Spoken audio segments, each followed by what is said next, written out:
Yo, what's up mga kaibigan? Nalina tayo magkwentuhan. Sa game laban sa Phoenix Suns ay nagtala si LeBron James ng 18 points and 6 turnovers. Nasundan nito ng 18 points and 5 turnovers, 16 points and 5 turnovers ulit, 12 points and 5 turnovers. At kahapon ay nagtala siya ng 10 points and 6 turnovers laban sa Timberwolves. Sa 5 sa huling 6 na laro ng Lakers ay tila ba nakikita natin ang pag-decline ni LeBron. 6 straight games na din siya mga kaibigan na below 50% ang field goal shooting.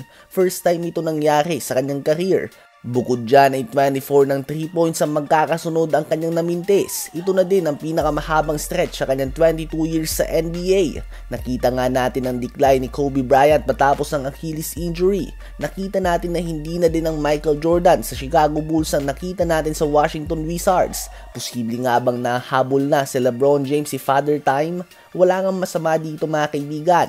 22 years na nga sa liga si LeBron at nagtatala pa din siya ng 22.6 points, 8.1 rebounds and 9.4 assists per game, which is ang second highest sa kanyang career. So napakaganda pa din nga ng mga stats na ito, ganun pa man kapansin-pansin ang pagbagsak ng kanyang mga field goal percentage at pag-angat ng mga turnovers. 20 games in pa lang nga tayo sa season na ito kaya naman posible niya pang maiangat ang mga numero na ito. Ganun pa man so far since rookie and sophomore season niya, posibleng ito ang worst first 20 games niya sa isang season kung efficiency ang pag-uusapan. And again, wala nga masama dito dahil dapat lang na nangyayari na ito dahil hindi na nga mga tao kung habang tumatanda pa si LeBron ay doon pa siya gumagaling. Sa mga fans si LeBron mismo, sa palagay nyo ba ay nahabol na siya ni Father Time o nagkakaroon lamang siya ng shooting slump? Pag-usapan nga natin si Pritchard mga kaibigan.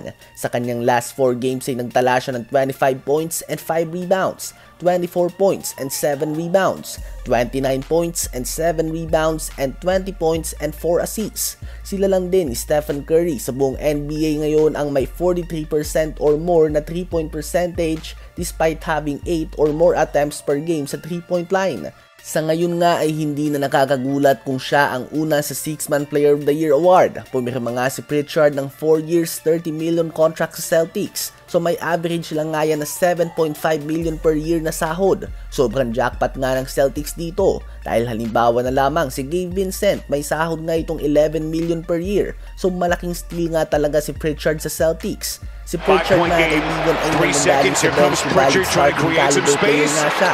May average siya na 16 points, 3 rebounds, and 3 assists per game sa team na nagkampiyon pa lamang last year. Ang Celtics ay isa pa din kung hindi man sila ang best team sa NBA. Nakuha na nga nila ang kanilang ika-8 panalo sa huling 9 na laro at malaking dahilan dyan si Payton Pritchard. Ano ba masasabi nyo tungkol dito?